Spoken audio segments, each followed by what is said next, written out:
and welcome to the Survivor to Thriver show with your transformation guru, Samya Bano. Are you overcoming big challenges in your life? Do you want to transform the world? Is fear holding you back from taking the bold action you need to create massive positive change? If so, keep listening and transform that fear into freedom. Hey, welcome back to the Survivor to Thriver show. Last episode, we were talking about why it can be such a bad idea to fight our fears. I ended the episode with an analogy. Imagine that you are standing at the edge of a really high cliff.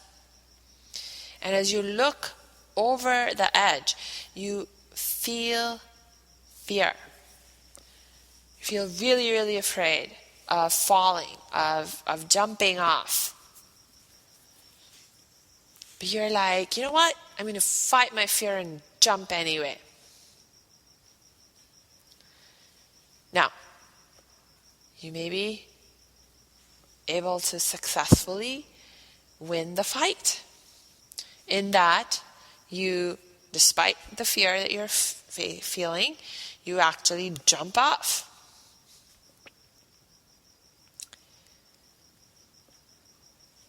But what is the risk that you take?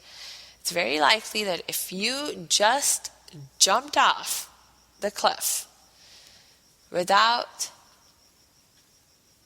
respecting your fear, you didn't honor your fear, and you just jumped off the cliff, you could very well end up at the bottom, grievously injured, possibly dead. Now, let's imagine you're not dead. You were lucky enough that you only got grievously injured, and now you're lying in the hospital bed. And what's the thought that is very likely going in your mind? Aren't you very likely thinking, it's like, how stupid could I be? Why did I jump? Why didn't I listen to my fear? How stupid could I be? Why did I do it?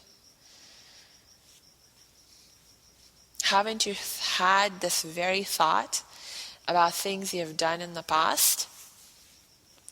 Maybe it wasn't that you jumped off a literal cliff, but maybe there was something you felt afraid of doing, but you did it anyway, ended up with terrible consequences, and then regretted your decision.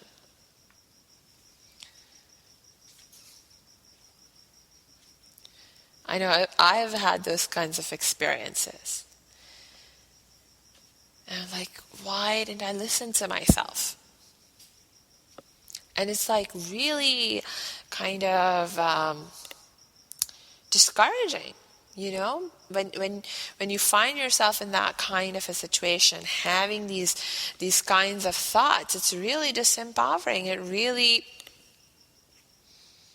puts a huge dent in your sense of self-confidence, in your sense of self-respect, right? Your self-esteem.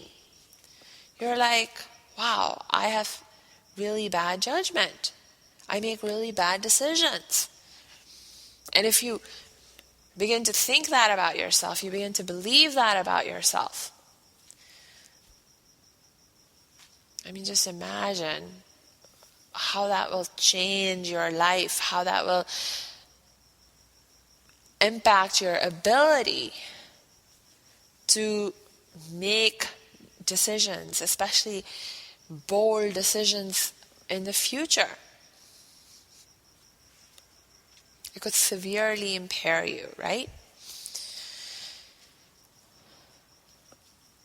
So fighting with our fears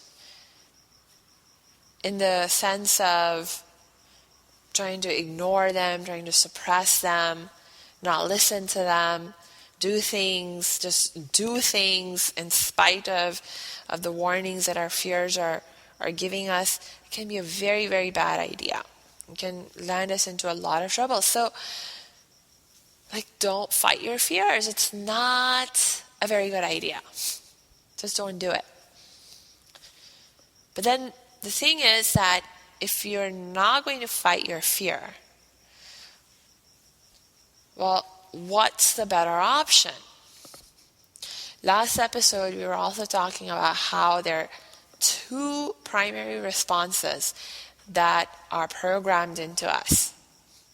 The first response, fight. The second response is flight, right? Run away. Run away from the danger. Run away from the fear.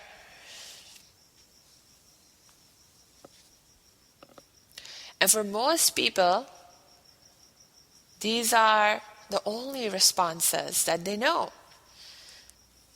You either fight or you flight. You take flight. You run away. But just as we can find ourselves in some serious trouble if we choose the fight option, there are some major drawbacks to the flight option. Let's consider those limitations in the context of the analogy of the cliff that we were working with earlier. See, now this time when you consider you're at the edge of the cliff, you're looking down, and this deep cliff, and you feel that fear. Now, you've already learned your lesson, so you're not going to fight the fear. You're not going to just jump off. Okay, because if you just jump off, you're going to die or grievously injure yourself. However, now we're going to imagine that there's some desperate need that you have some desperate need to get to the bottom of that cliff.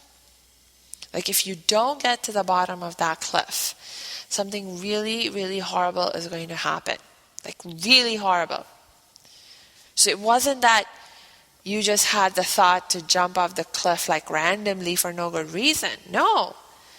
You have a very good reason, a very strong, compelling, desperate reason, need, because of which you need to get to the bottom of that cliff. Right? And that's why you thought about jumping off in the first place. You can imagine any scenario you like for why you have such a desperate need to get to the bottom. I'm just going to make something up right now, just so that it's easier to sort of talk about this whole thing. So let's imagine that there is some plant, extremely rare plant at the bottom of that cliff. There's nowhere else you can go get it. And you need to go get that plant. Why? Because it's a medicinal plant. And if you don't get that plant and you don't turn it into the medicine, someone that you love dearly is going to die. So if you don't get to the bottom of that cliff, get that plant, someone you love dearly is going to die. So now, you're back at the top of the cliff. You're okay, fighting my fear and just jumping off the cliff, no good. If flight is the only other option in terms of how you deal with your fear, how you respond to your fear, can you see the problem? See, if you run away in that moment, from the fear and you don't jump off, well, the good news about it is that temporarily you will have kept yourself safe, right? And that's a good thing, temporarily, right? But in the long term,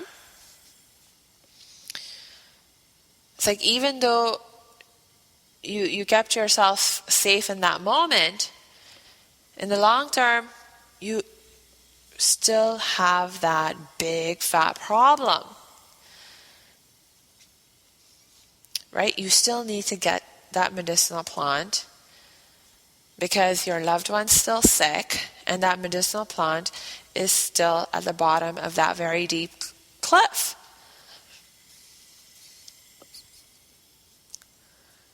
So it's like if you just keep running away from that fear, from that problem, again, something really bad is going to happen. You're not going to be able to get that medicine for your loved one, and your loved one's going to die.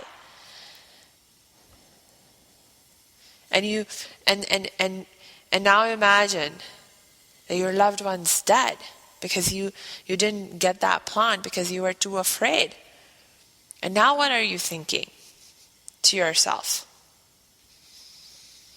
What are the thoughts that are going through your mind? Are you not now also really regretting that you didn't face your fears? That you didn't take bold, courageous action and go get that plant? Isn't the consequence of losing someone that you loved so much as bad in its way as if you had jumped off the cliff and grievously injured or died yourself? Especially when the person that you love died in a situation where you feel like it was your fault that they died because you were too scared to do what was needed to save their life? And can you just imagine living with that burden?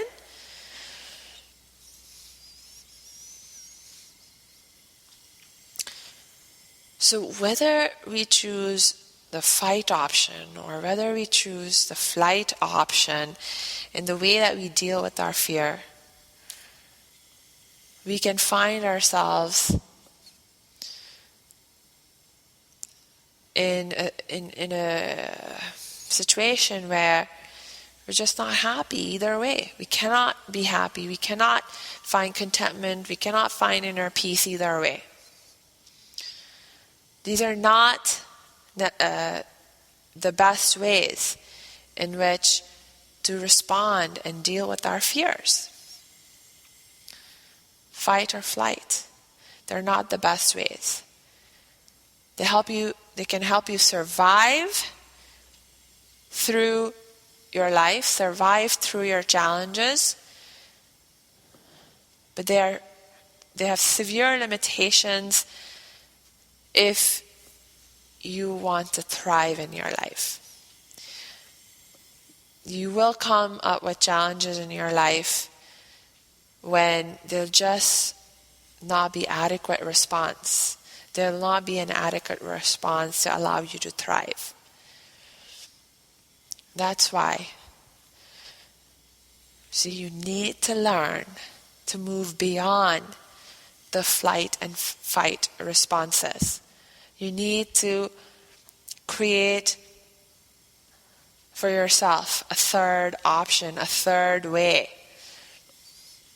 And that is the way of transformation.